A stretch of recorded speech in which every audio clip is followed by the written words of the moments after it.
The Russian command evacuates the bodies of occupiers killed in the border area in the north of the Kharkiv region only if the deceased has a high military rank or if relatives pay for it. This was stated by the presiding officer of the 2nd Corps Charter of the National Guard of Ukraine, Volodymyr Degtyarev. Censor media outlet reports there is a separate black market for returning bodies. Usually, no one takes anyone away. If they do, it's either a fairly high-ranking commander, not even a company commander but higher, or relatives paid something from the command to get the body back, he said. Currently, Russian troops are occupying positions on the border north of Kharkiv between the villages of Hlyboke and Lukyantsi in the Lipetsk community. These are mostly small groups of soldiers crossing the border on foot. The enemy is unable to do this, as a kill zone has been created in the area of responsibility of the 13th Operational Brigade Charter of the National Guard of Ukraine, which is impassable for the occupiers. The roads of death in it are literally strewn with the bodies of the destroyed occupiers. Recall, in Russia, death is big business. Funerals are surging, and the dead end up worth more than the living. Behind the coffins lies a criminal empire of morgue gangs, crooked officials, and security service insiders, a shadow network growing darker amid Russia's war in Ukraine. A Russian funeral magnate bribed the police for access to confidential lists of the recently deceased. State media Izvestia reported on April 2025. A search of his home reportedly turned up more than $250,000 in cash, 2 cars and 6 luxury watches worth nearly $600,000. It was just another headline in a blood-stained industry.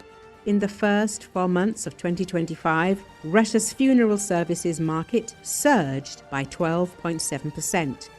Compared to the same period in 2024, more than 200 new funeral-related businesses opened. Coffin prices jumped 9% and grave-digging fees soared 15%. Revenue in the sector also surged, with funeral service providers earning nearly $50 million during this period.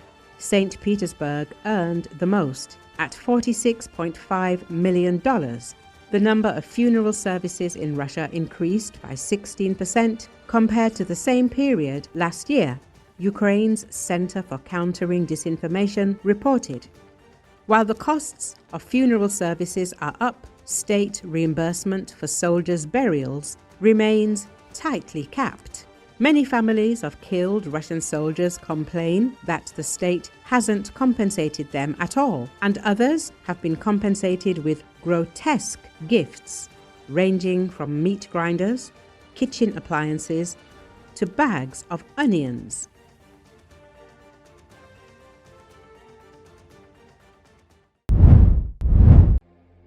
Cameras aboard a boat in the Gaza-bound aid flotilla showed it being circled by another vessel and then boarded by armed men in military fatigues on Thursday.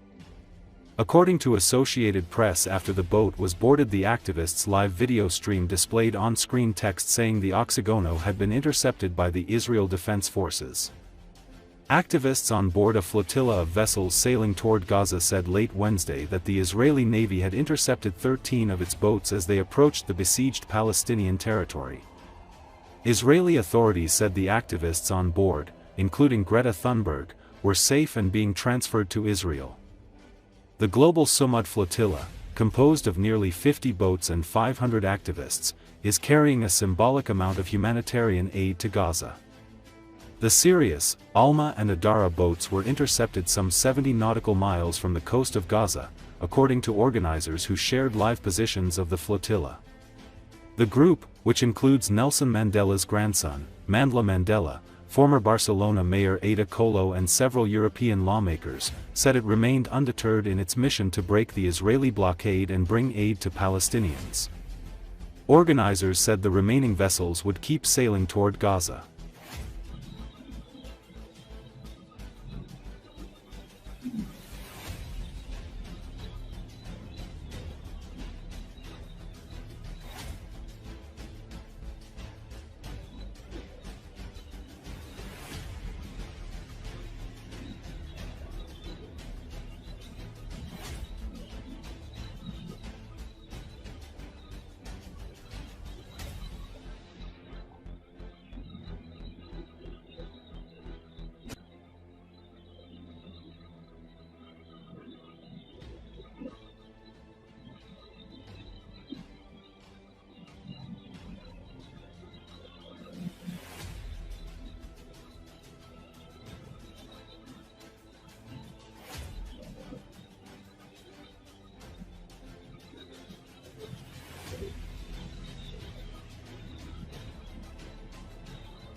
Video.